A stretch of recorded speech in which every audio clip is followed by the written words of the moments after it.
नमस्कार। मेरा पूरा देश सुन रहा है। राष्ट्र की आवाज 140 करोड़ लोगों की, एक ही आवाज। आपके साथ मैं हूं सरफराज। मैं सरफराज सैफी आपको बताना चाहता हूं, साल 2024 के लोकसभा चुनाव को लेकर 2 चरण के मतदान हो चुके हैं। अभी 5 चरणों की वोटिंग होनी बाकी है। इसके लिए चुनाव प्रचार जबरदस्त तरीके से चल रहा है।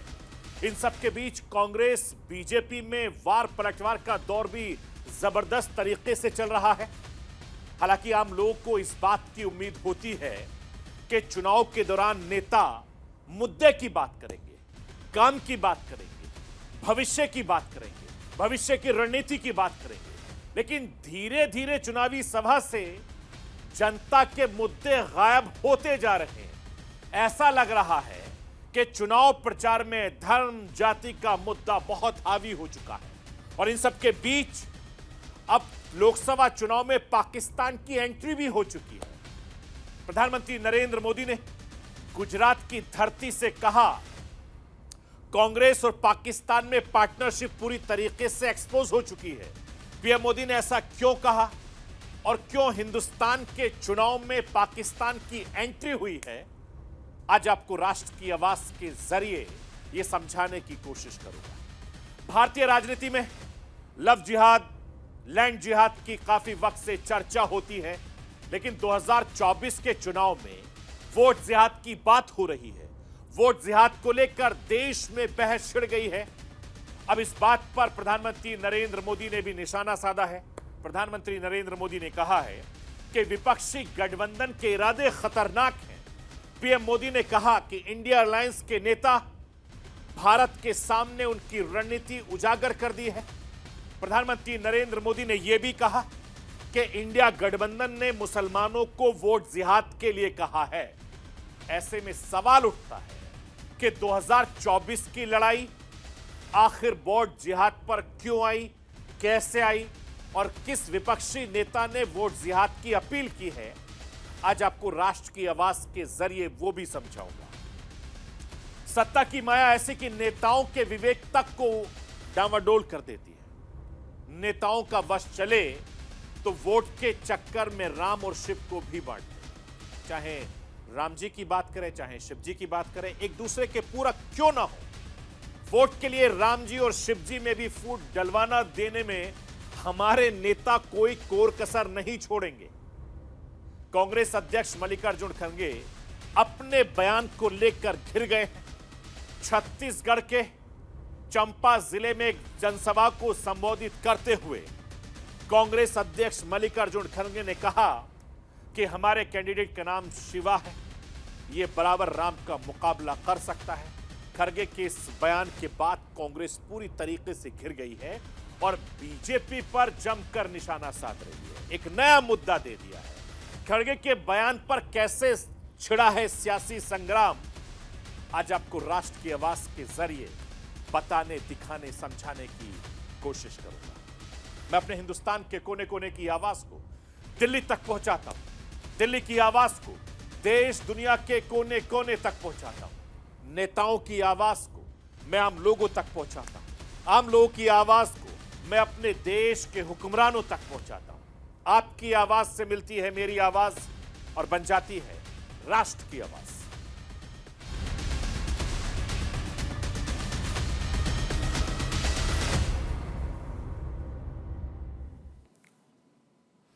हिंदुस्तान में चुनावी माहौल अपने पूरे सबब पर है।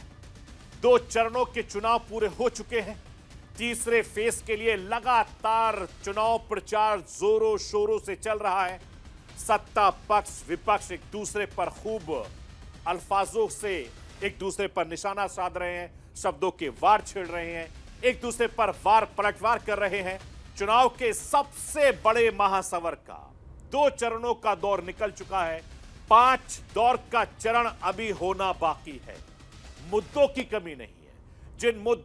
जिस मुद्दों पर घमासान छिड़ा है वो आरक्षण है, संविधान है, मंगलसूत्र है, मुसलमान है और अब तो इसमें पाकिस्तान की भी एंट्री हो गई है। 2024 के चुनावी मैदान में आम जनता के मुद्दे गायब हैं। सत्ता पक्ष हो या विपक्ष हो, आम जनता के मुद्दे को नहीं उठा रही है। मसलन बेरोजगारी, महंगाई, शिक्षा, चिकित्सा पर कोई बातचीत नहीं हो रही है। चुनाव में हर रोज नए नए चुनावी मुद्दों की एंट्री हो जाती है। कभी संविधान पर घमासान छिड़ जाता है, तो कभी मुसलमान और मंगलसूत्र पर तकरार बढ़ जाती है, कभी वोट जिहाद की बात होती है, तो कभी चुनावी मैदान में धर्म के एंगल को ला दिया जाता है। अब 2024 के महासंग्राम में पाकिस्तान की एंट्री हो चुकी है। अब सोचिए, चुनाव हिंदुस्तान में हो रहे हैं, पाकिस्तान में एंट्री हो रही है, पाकिस्तान की एंट्री हो रही है। लोकसभा चुनाव में अब हमारा पड़ोसी मुल्क पाकिस्तान भी हिंदुस्तान में एक बड़ा मुद्दा बन गया है। और पाकिस्तान में इमरान खान सरकार में रहे मंत्री चौधरी फवाद हुसैन ने राहुल गांधी की तारीफ की, तो भारतीय जनता पार्टी ने इससे चुनावी मुद्दा बना लिया।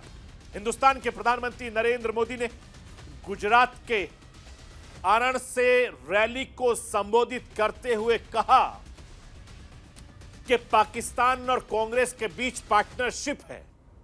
और यह पार्टनरशिप को लेकर प्रधानमंत्री नरेंद्र मोदी ने और क्या कुछ कहा, वो राष्ट्र की आवाज के जरिए आपको सुनवाना चाहता हूं। कांग्रेस कमजोर हो रही है, यानी सूक्ष्म दर्शक यंत्र लेकर के भी कांग्रेस को ढूंढना मुश्किल हो रहा है। लेकिन मजा यह है कि यहां कांग्रेस मर रही है और वहां पाकिस्तान रो रहा है।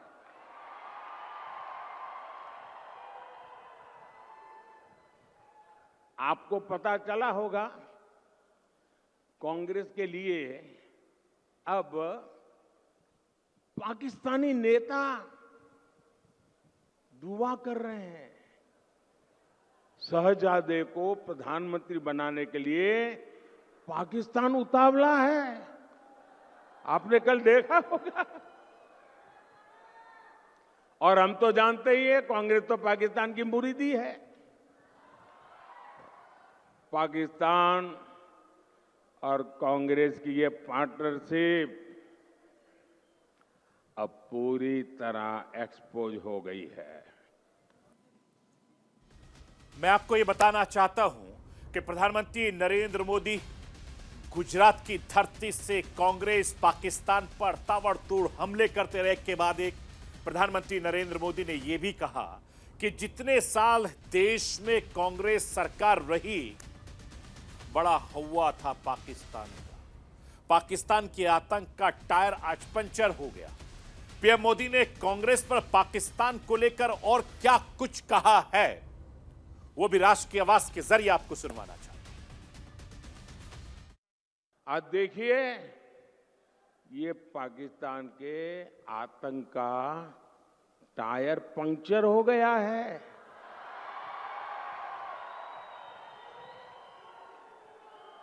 जो देश कभी आतंकी एक्सपोर्ट करता था, वो आटे के इंपोर्ट के लिए दर दर भटक रहा है। जिसके हाथ में कभी बम गोला था, उसके हाथ में आज भीख का कटोरा है। कांग्रेस की कमजोर सरकार आतंक के आकाओं को डोजियर देती थी। डोजियर का मतलब है फाइल पे सारी जानकारियां इकट्ठी कर करके वो देते थे कि तुम्हारे लोग आए थे, ये उनकी फोटो है, यहां बम फोड़ के चले गए। तुम्हारे लोग आए थे, इतने लोगों को मार करके चले गए। तुम्हारे वो लोग आए थे, डोजियर देते थे, डोजियर। और फिर देश को बताते थे, हमने पाकिस्तान को डोजियर दे दिया है। डोजियर।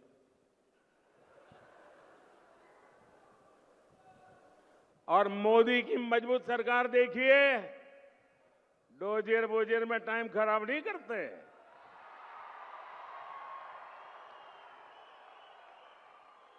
आतंकियों को घर में घुसकर मारते हैं।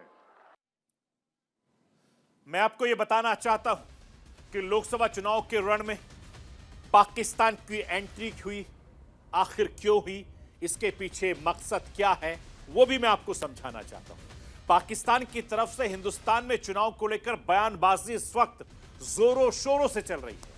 हाल ही में पाकिस्तान के पूर्व केंद्रीय मंत्री फवाद चौधरी ने कांग्रेस नेता राहुल गांधी की तारीफ की। राहुल गांधी का वीडियो शेयर करने के बाद फवाद चौधरी अचानक से चर्चा में आ गए। फवाद चौधरी ने वीडियो को लेकर राहुल गांधी के एक भाषण को शेयर करते हुए लिखा कि राहुल ऑन फायर। इसके साथ ही उन्होंने प्रधानमंत्री नरेंद्र मोदी के खिलाफ जहर उगला। एक टीवी चैनल से बात करते हुए फवाद चौधरी ने राहुल गांधी की जमकर तारीफ की है। पाकिस्तानी टीवी चैनल से बात करते हुए फवाद चौधरी ने आखिर ऐसा क्या किया, क्या कहा, जिसके बाद हिंदुस्तान की सियासत में, इस चुनाव में पड़ोसी मुल्क पाकिस्तान की एंट्री हो गई है, वो राष्ट्र की आवाज के जरिए आपको बताना चाहता हूं, समझाना चाहता हूं। समझिए, कांग्रेस नेता राहुल गांधी ने गरीबों के अधिकार की बात की है, अमीर गरीब के फर्क को बहुत अच्छे से समझाया। भारतीय राजनीति को इससे अच्छे तरीके से कोई नहीं समझा सकता, इसीलिए उन्होंने राहुल गांधी का सपोर्ट किया, यानी फवाद चौधरी ने। और फवाद चौधरी के बयान को आगे बढ़ाया। आगे उन्होंने यह भी कहा कि हम भारत की राजनीति में कोई दखल नहीं दे रहे हैं, लेकिन बस सही का समर्थन कर रहे हैं।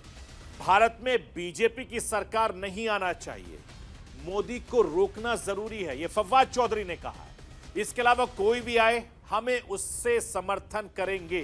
राहुल गांधी पाकिस्तान में शांति की बात करते हैं, लोगों को हिंदुस्तान में शांति की बात करते हैं, उनको वोट देना चाहिए। यह फवाद चौधरी ने एक इंटरव्यू के दौरान कहा है, और इस इंटरव्यू के बाद हिंदुस्तान में लगातार बवाल मचा हुआ है।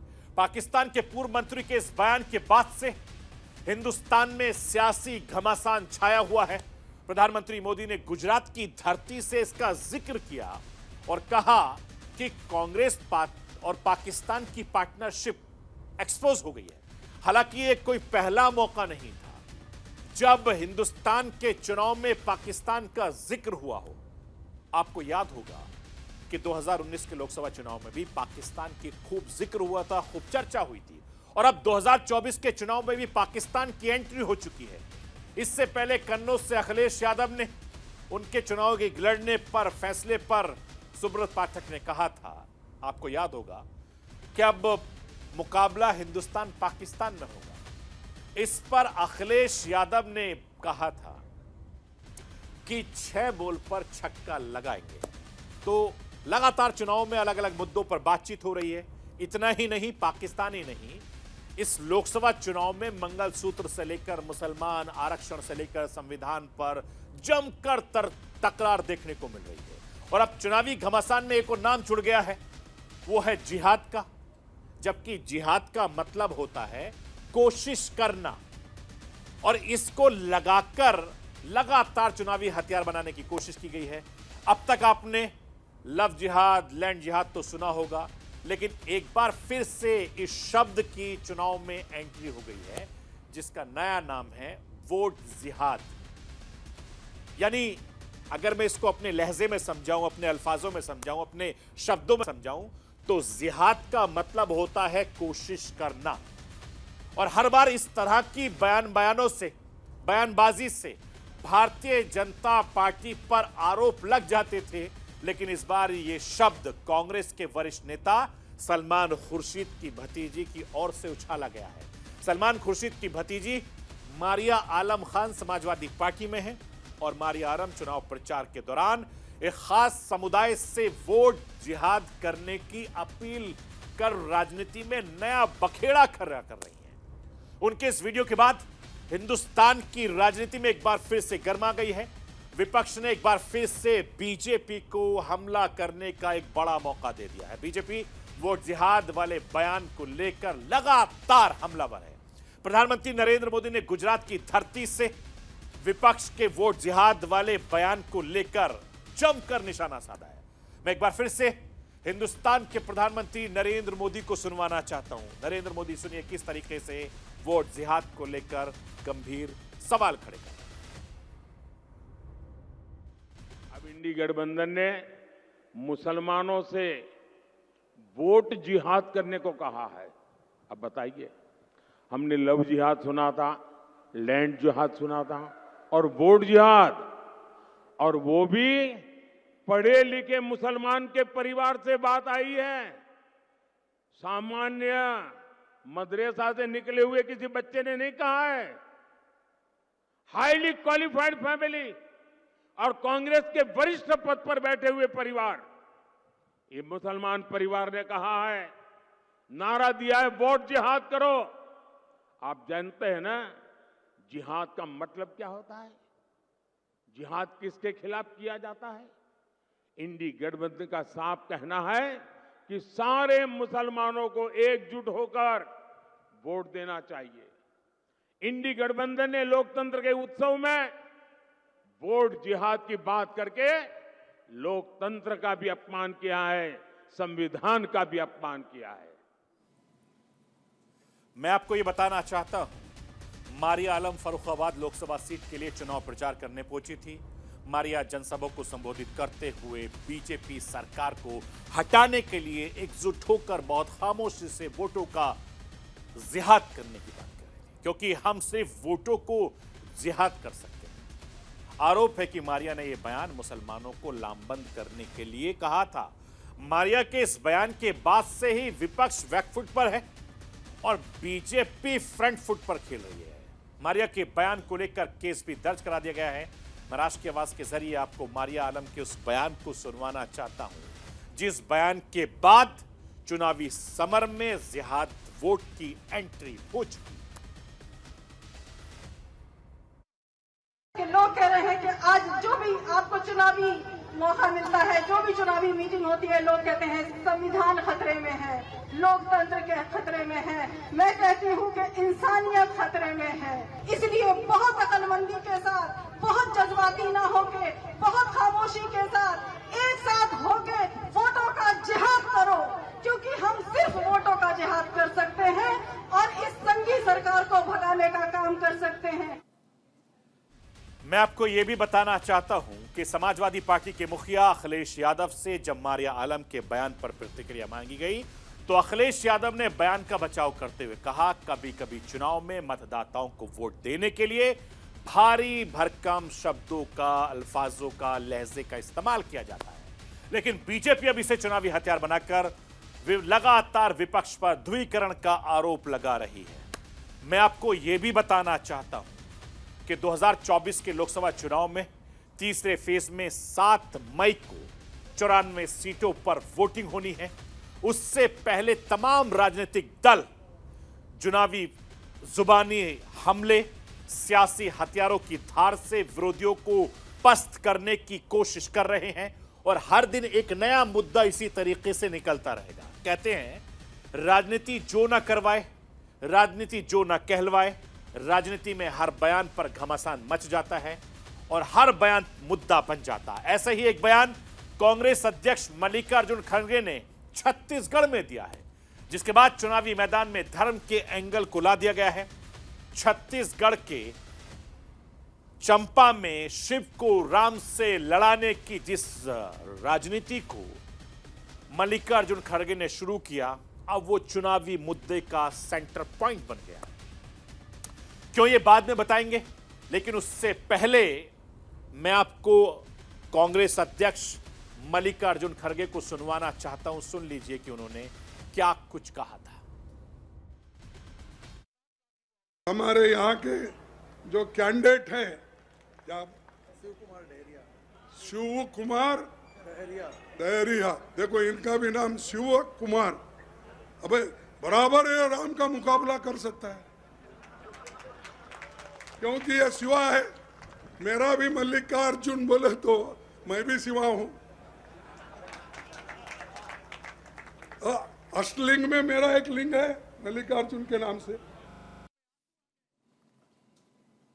मैं आपको यह बताना चाहता हूं कि कांग्रेस सनातन धर्म में शिव और राम आस्था के सबसे बड़ी प्रतीक हैं। और एक दूसरे के पूरक भी हैं, लेकिन कांग्रेस अध्यक्ष ने इसे सियासी दांव पेच खेल समझ लिया है और वो कह रहे हैं कि जो कांग्रेस के लिए मुसीबत बन गया है, पहले से ही बीजेपी सनातन को लेकर कांग्रेस और विपक्षी गठबंधन को घेर रही थी और सनातन धर्म को लेकर लगातार सवाल कर रही थी। अब मल्लिकार्जुन खड़गे का ये ताजा बयान भारतीय जनता पार्टी के लिए बैठे बिठाए एक बड़ा मुद्दा बन गया है। बीजेपी अध्यक्ष के इस बयान को लेकर प्रधानमंत्री नरेंद्र मोदी से लेकर उत्तर प्रदेश के मुख्यमंत्री योगी आदित्यनाथ तक लगातार कांग्रेस पर हमला बोल रहे हैं। उत्तर प्रदेश के मुख्यमंत्री योगी आदित्यनाथ ने तो इसे कांग्रेस के पतन की शुरुआत तक कह दी है। प्रधानमंत्री नरेंद्र मोदी और योगी आदित्यनाथ ने आखिर कांग्रेस पर किस तरीके से हमला किया है, मल्लिकार्जुन खड़गे के बयान के बाद वो भी राष्ट्र की आवाज के जरिए आपको सुनवाना चाहता हूं। कांग्रेस के अध्यक्ष श्रीमान मल्लिकार्जुन खड़गे जी, उन्होंने एक बड़ा गंभीर विषय छेड़ा है और उन्होंने कहा है भगवान राम और भगवान शिव, उसके संबंध में बड़ा खतरनाक बयान दिया है और वे बदिरादे से दिया गया हुआ स्टेटमेंट है। हिंदू समाज को बांटने के लिए खेल खेला गया है। वो राम भक्तों को और शिव भक्तों में भेद देखते हैं, भेद करते हैं और भेद करके लड़ाना चाहते हैं। कांग्रेस की वास्तविकता सामने आ रही है। भारत की सनातन परंपरा को अपमानित करना, उसको लांछित करना, भारत की आस्था के साथ खिलवाड़ करना, ये कांग्रेस की प्रवृत्ति है और कांग्रेस अध्यक्ष के द्वारा यही बात जो उनको कांग्रेसी संस्कार में प्राप्त हुआ है, वही बात वो अपने भाषणों में कर रहे हैं। भगवान शिव और भगवान राम को आपस में लड़ाने का कुत्सित प्रयास कर रहे हैं। उनका यह वक्तव्य अत्यंत ही निंदनीय है कि शिव का द्रोही हो या राम का द्रोही, उसका पराभव, उसका पतन अवश्य हुआ है। एक कांग्रेस की पतन की एक नई शुरुआत है। मैं आपको यह भी बताना चाहता हूं कि चुनावी मौसम में धार्मिक आस्था के साथ खिलवाड़ की कहानी कोई नई नहीं है। वोटों के ध्रुवीकरण, तुष्टीकरण ने शायद ऐसी राजनीति को वक्त की जरूरत बना दिया है, लेकिन सवाल है कि आखिर कब तक वोटों के लिए सनातन का अपमान हिंदू, मुसलमान, पाकिस्तान किया जाएगा? जनता के मुद्दों पर आखिर बात कब होगी, ये जनता भी पूछ रही है कि महंगाई पर बात कब होगी, बेरोजगारी पर बात कब होगी, रोजगार पर कब बात होगी, इंफ्रास्ट्रक्चर पर कब बात होगी, एजुकेशन पर बात होगी, शिक्षा पर कब बात होगी। इन सब का इंतजार हिंदुस्तान की जनता भी कर रही है, सत्ता पक्ष भी कर रही है, विपक्ष भी कर रही है कि कम से कम जो जनता के मुद्दे हैं उन पर कोई नेता जरूर बात करे। तो ये थी राष्ट्र की आवाज। बाकी खबरों के लिए आप बने रहिए न्यूज़ इंडिया के साथ। कल रात 9 बजे फिर होगी मुलाकात।